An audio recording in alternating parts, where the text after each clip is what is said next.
This is the gift of being a human being, is the ability to experience yourself as truth, as love, as compassion.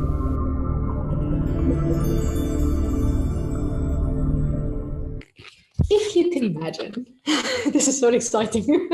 Okay, so you've got a ball rolling, right? This is our normal day-to-day life. This is what we call human existence. It's cyclical.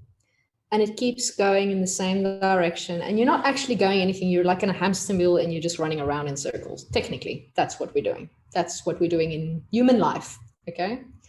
Until you become conscious, then you want to stop this running because you realize that you're not going anywhere. You're just kind of running around in circles and you're wasting energy. To a point where once you slow down, you may actually fall. First of all, that might happen.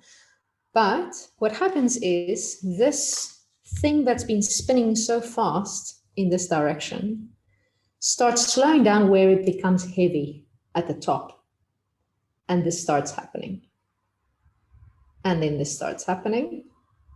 And then this starts happening. And then it inverts on itself. And then you start creating what is called a torus.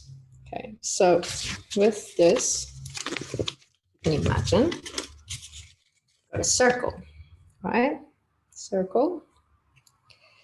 But now instead of just going around in circle, circle, circle, circle, you start going through the circle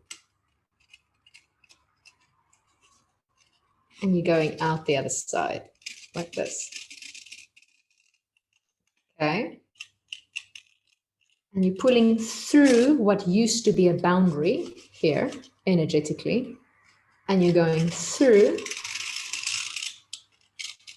and you're creating a circle outside, going into a bigger circle until your bigger circle comes back on itself, creating another circle.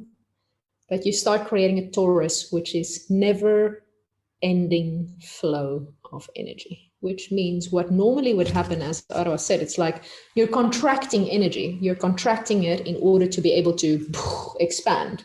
That's one way of going through a quantum leap, is you go into mass contraction, into go, and then mass expansion, quantum leap, next cycle. But that cycle then also has to learn how to sustain itself by doing this.